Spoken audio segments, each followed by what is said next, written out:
Hello there and welcome. My name is Delane and we're here today to talk with Consciousness Mercredan, which is channeled by Francis Evans, who is getting ready to bring Mercredan in to speak with us today. Today we're going to be speaking about the channeling on the role of money in the new earth and the culture. And some of the things we're going to ask are, what would the role of money play in our new civilization or earth? Will we have a whole new level of currency exchange or something like that? And we're talking about what the culture would be like as well on a day-to-day level. And, you know, if there's anything to do with conflict in that new earth, how would we deal with it? Or would there be no conflict? Those sorts of things. So let's begin. First of all, though, if you like this video, please basically click yes on our stream and click subscribe to keep updated. So now we're going to go across to Francis and see what Mercredan has to say to us today. Over to you, Francis.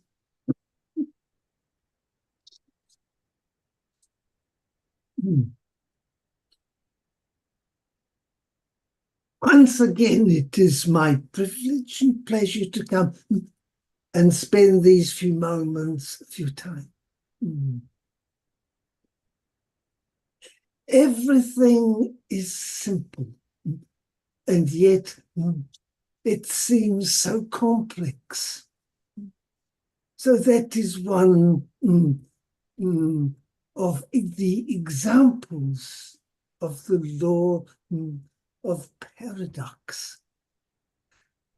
One creates one's reality, but one creates it in concert with the ever-expanding whole. So one, shall we say, becomes who one wants within the role that one has chosen. That is, one creates the reality within the fields of influence to which you belong. Enough for us to begin a conversation. Thank you, Mercredan.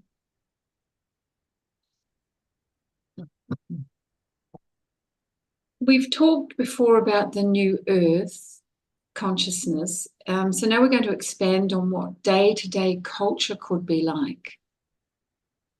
What would you say about that? Shall we say this? The culture is as yet unset because it is the creation of all elements of consciousness working together. So, shall we say, in the beginning, as the old influences begin to dissolve away, so a new framework emerges. As we have pointed out, consciousness is evolving. That means that the concept of separation, the concept that one can do as one likes without affecting everyone and everything. So as you can see, you have played out that game, shall we say, to the point where you are feeling immediately the consequences of such behaviors. In the old world, time existed, that is, one's behavior took some period before the consequence came into being. Often, shall we say, it was left as remnants in the fields of influence.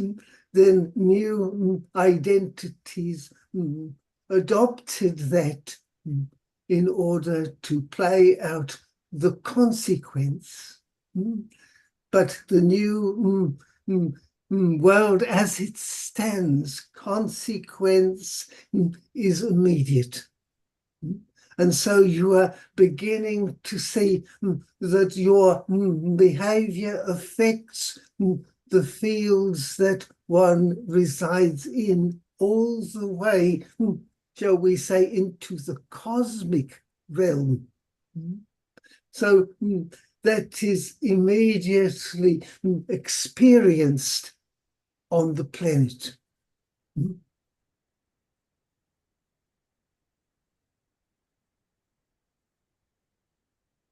So that is global planetary effects, events, wars and so forth are the cleansing out of old consequences. And as that begins to become understood, it becomes clear that one cannot, shall we say, create reality without the experience of its consequence. Does that set the framework for our discussion? Yes, it does. Thank you. So with that understanding around that notion of collapsing separation and instant consequences, does that mean that people will learn faster about their choices affecting the whole? Of course. As you can see, consequences are occurring at an extraordinary fast rate. The challenge presently is one does not see or, shall we say, connect the result with the beliefs and attitudes that one has. In other words, when one thinks a certain way, shall we take it, if one feels one is a victim, then immediately one experiences victimhood. And victimhood comes from a person, shall we say, who feels they are superior to others. So there is a coming together, a binding, and yet each one suffers the consequence.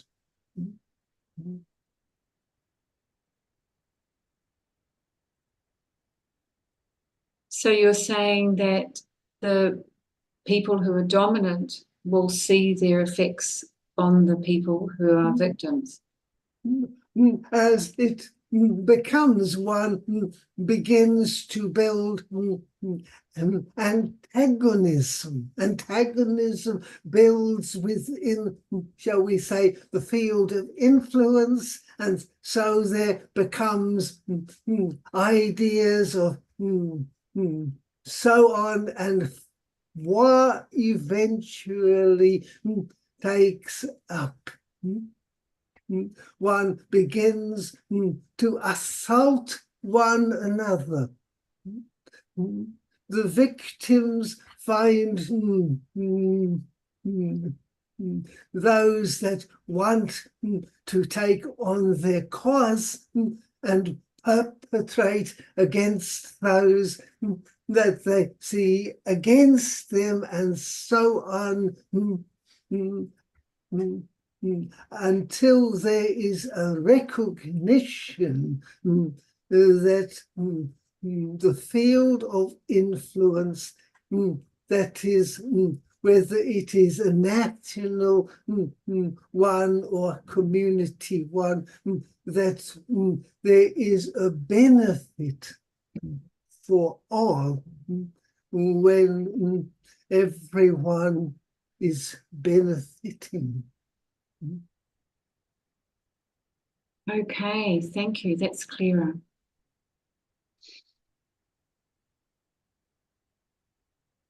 So, what will the role of money play in the new consciousness?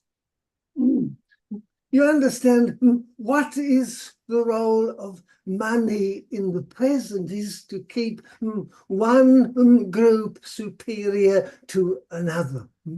And then there is perpetrator and victim, and so it is that the community is at odds. In the new realm, when benefit is for all, then, shall we say, one needs enough resource to be able to function as a unified group. The unification of all benefits all and, shall we say, increases the benefit of all. And so it is then that the groups begin to affect one another. War ceases to exist. And so the resources that are constantly, presently being destroyed gain more for out of the peace and the unification that ensues. And so it is then that there is more to, shall we say, take care of the environment that one finds oneself in. There is less need, shall we say, then to overproduce, whether it is having families that one cannot support and so on. There is a greater sense of the goodness of all beings. And so over time, the remnants left, shall we say, in the fields of influence become contained and eventually experienced. Nothing can be created and deleted, shall we say, without the full experience of the creation itself. You understand, then money as such is not a fundamental desire nor need for trade. That is, one automatically gives what one has as resource. That is, whether it is a skill, whether it is simply labor, whatever it is as a resource, because the community or the field of influence supports and demands. You understand, that is the paradox. When one is supported, there is no need for demand. And so, shall we say, then money is only a token, as it was in its original form.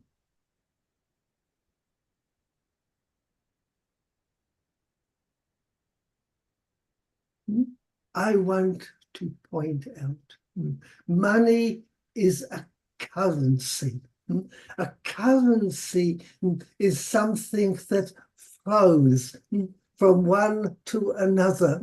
Any time a current is blocked or held up or stored, in any form, it builds behind it a certain pressure. So when you store money, when you make investments, which is storing the money, one builds up a pressure behind it. The pressure is within the fields of influence. And like a great dam, shall we say, there is a certain point where it will fail, and the crumbling causes great destructions. Okay. Thank you for that. So that coin or that token that you mentioned, is that likely to be just a day-to-day exchange as well? Like, will people Of course, it is than others, simply, or how does it work? let us say this, the token is on need.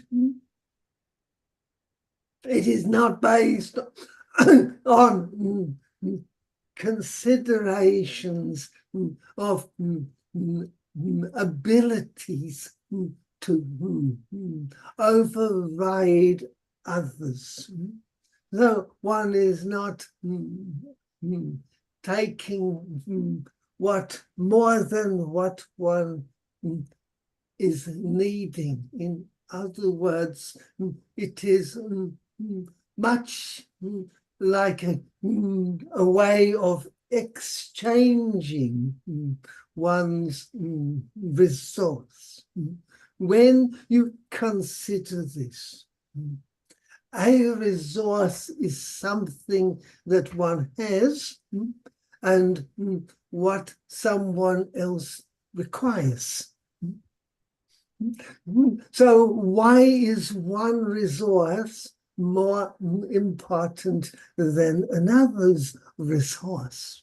Do you understand what I mean?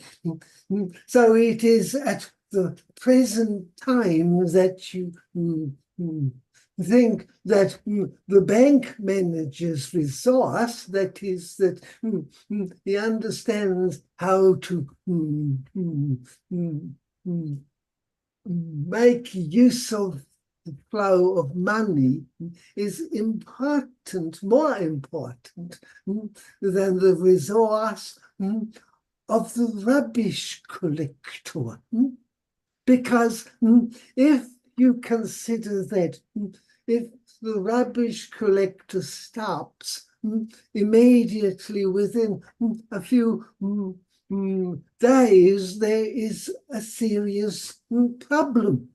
If the bank manager ceases, the money will simply flow, perhaps even more readily. You understand what I'm getting at? So which is the most important resource? If you consider either one, then you are mistaken, because they are both equally of importance. You understand? But one requires a certain intelligence, and the other requires a certain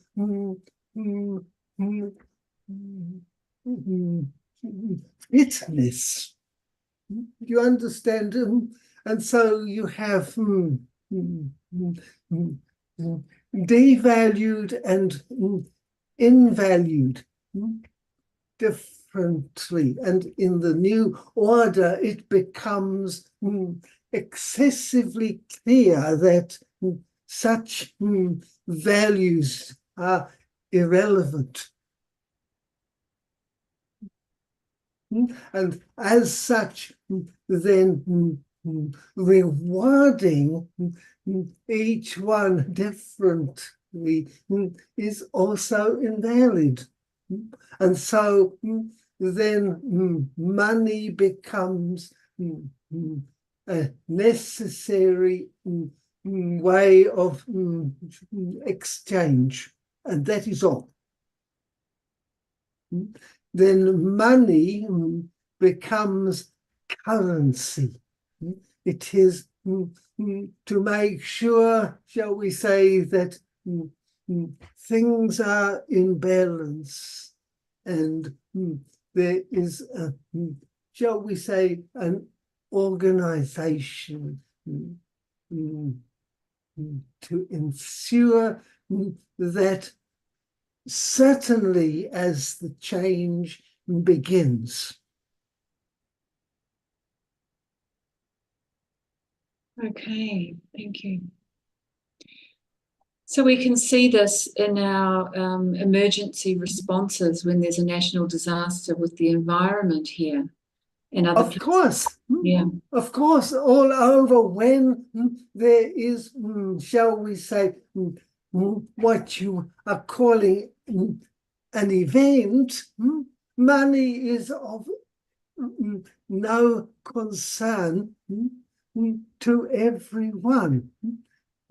When you are on the same boat, it is important that everyone is rowing in the same direction. If you have a boat, shall we say, with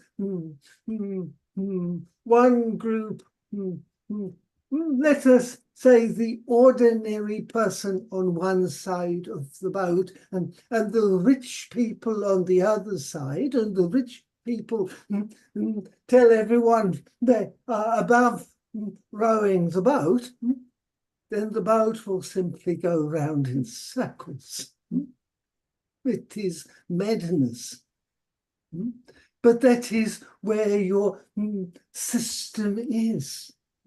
It is going around in ever decreasing circles.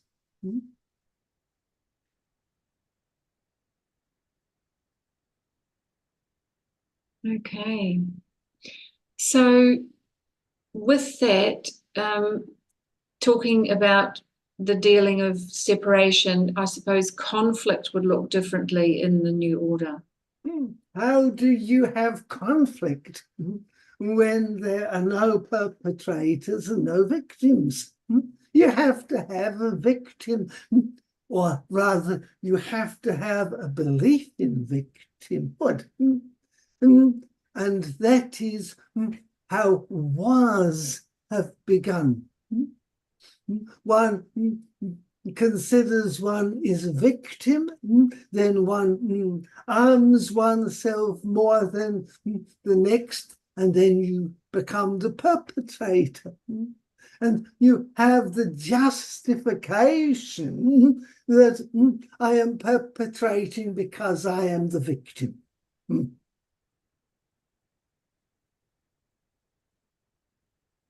You understand what I am saying? Until you have a balance in society, you are doomed, shall we say, to go round in these ever-decreasing and destructive circles until you eventually annihilate yourself. Do you understand?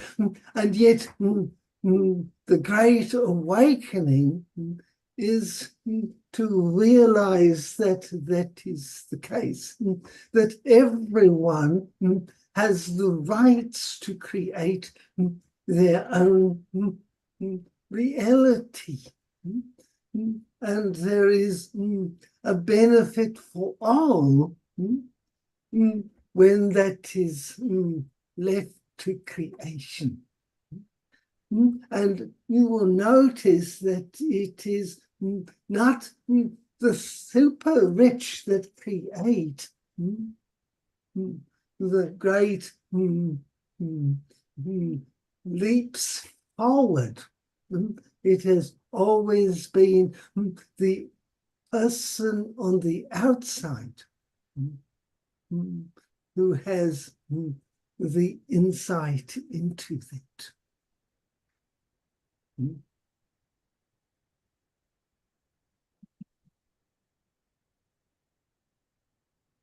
So will the Earth and all its endangered or extinct species have regenerated as a result of caring for the planetary guardian? Let us say this. The planetary guardian will overcome. Humanity has to recognize that it is the destructive force, and it has picked a war against the greater good.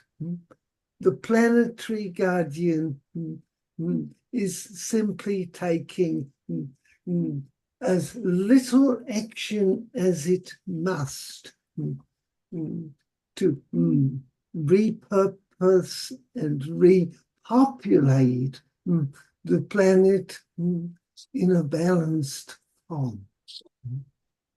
So it is that humanity must awaken to its responsibility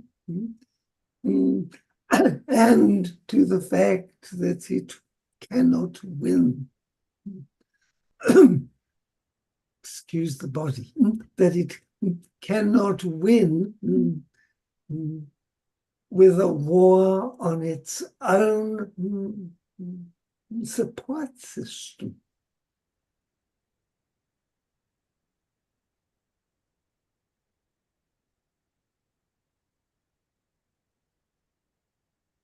Does it answer the question? Yes, it does. Thank you. So if we sum this all up and looking at the need versus the demand and the cycle of sharing the betterment of our resources for all, is this something that nature has been modeling to us forever? Because nature tends to do that, doesn't it? Of course.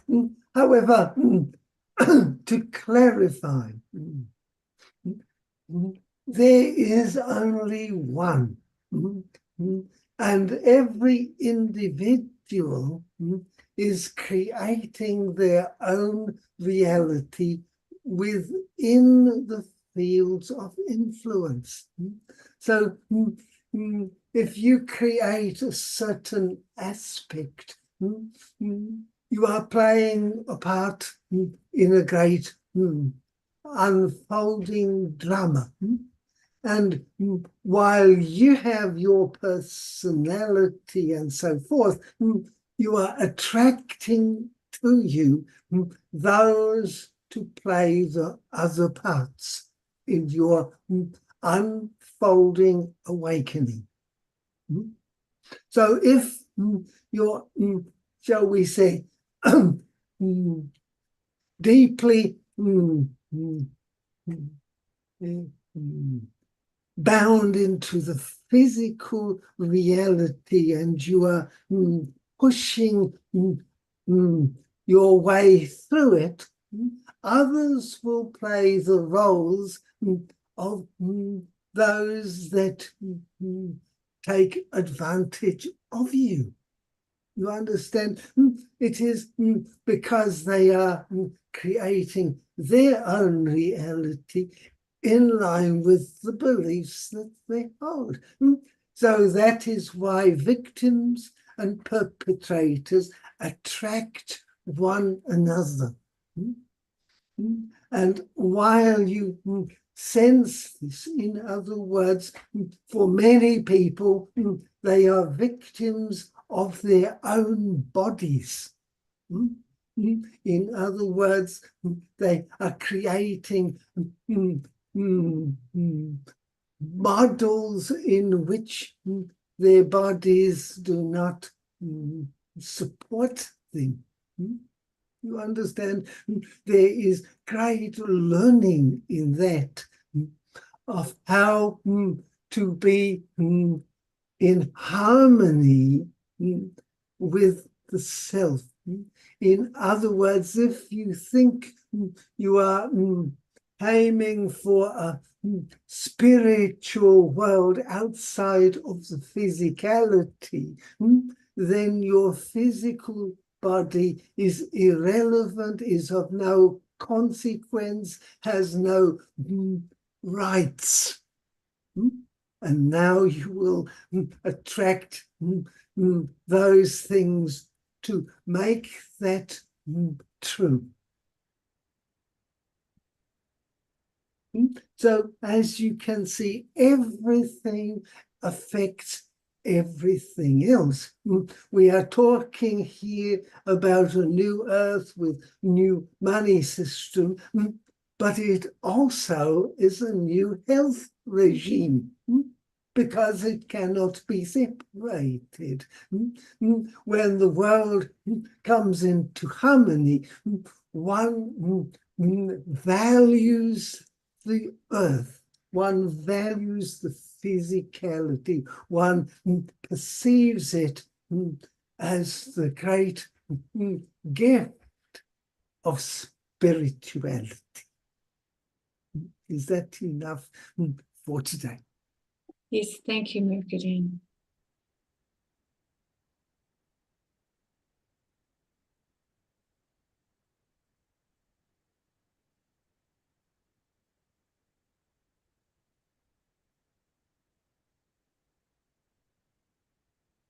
So, thank you everyone so much for joining us today. If you enjoyed today's session, please like this video and subscribe so you can find our channel easily next time. We'll be here again in 4 days' time, where Libby will continue from where she left off last time, continuing her conversation with Mercredan about the perspective of living in the physical. So enjoy your week and your weekend, and bye for now.